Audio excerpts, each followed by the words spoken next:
This is a dramatic situation. We have to do everything possible to end violence.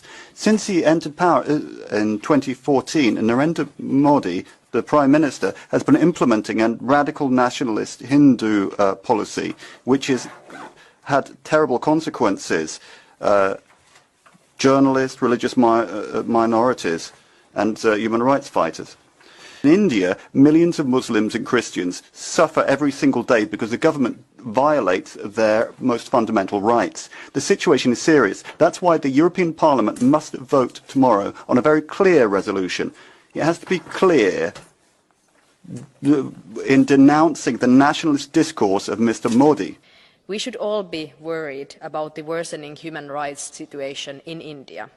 Freedom of press has narrowed. Journalists and activists have been arrested for false reasons. Discrimination and hate have increased. And this is also what I saw personally when I visited India in December. This saddens me as India is a very important partner for us. EU and India have to make human rights and democracy a fundamental part of their partnership in all regards, including trade. Our joint resolution is crystal clear. We are calling on India to do everything within its power to end ethnic and religious violence, to punish perpetrators and end Hindu extremism.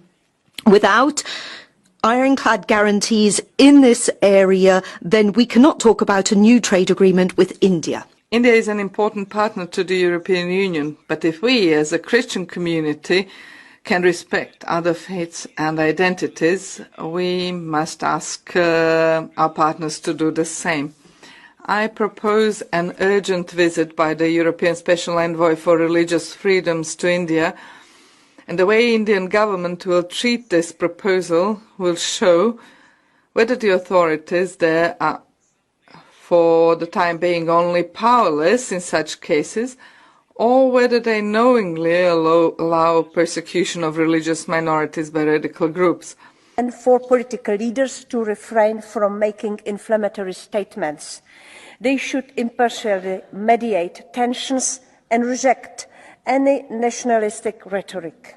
Today, let us send a clear message. The EU holds a powerful tool in trade policy, and we demand the integration of human rights into our EU-India partnership. Indian officials often like to boast that the country is the world's largest democracy.